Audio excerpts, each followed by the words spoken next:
must say that Israel has a strong religious element, but the religious element in itself, I think, does not affect or disturb the country so much, because the ultra-Orthodox, the most religious people, they live in their own community, like let's say like the Amish people in the States. They do not try to control the political system. The problem is not with the ultra-Orthodox Jew, but in my opinion, but with the Messianic national religious people, because I think that religion in its own, I think it can be a beautiful and a helpful thing, you know. But I think that the moment that religion and nationalism are being put together, then it becomes some kind of a system that claims that there are some people who are right and some people who are wrong, some people who deserve to have a country because God had promised it to them, and some people that should be pushed away because God didn't offer them the same promise. And I think that this is really the problems that Israel is facing now. This idea is that religion stopped being a community issue, but it now fights its way to become a national issue.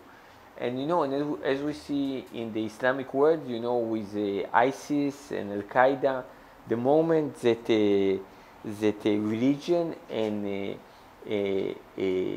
territorial demands come hand in hand, this is really, it almost promises a bloodshed, because if religion is something between you and God, it's another thing. But if it's between you and God and your neighboring countries, then you know that it will either end in conquest or in destruction. I see myself as a spiritual person. I'm not a materialist. I do believe that there are many things that transcend my understanding, but I become suspicious when people come to explain to me what are those things that transcend my understanding and offer me some kind of a manual to life, you know.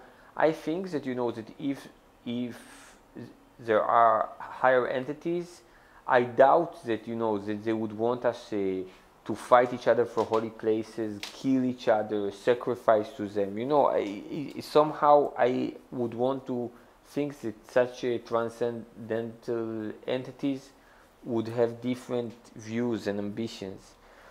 I think that a lot of my stories deal with what some would see as religious issues, but my point is not a religious one. It's a part of an attempt to transcend materialistic and physical existence. You know, I think that in many ways literature and art try to achieve what religion tries to achieve. You know, to try to aim to some greater purpose, to transcend our physical being, to create some kind of an ethos, to connect people together as a community.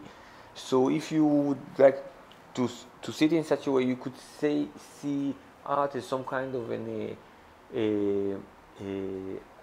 at least I would say agnostic, if not atheistic, version of art, you know. And with me living in Israel and being a Jew, it's really important for me not to say, you know, there is either a God who wants me to do this and that, or there is nothing and I'm a bunch of molecules running around, but to find some kind of a middle ground in which I can live my life and at the same time aspire to transcend and to try to take a step closer to this kind of horizons that you can never reach, but that you can always aim for.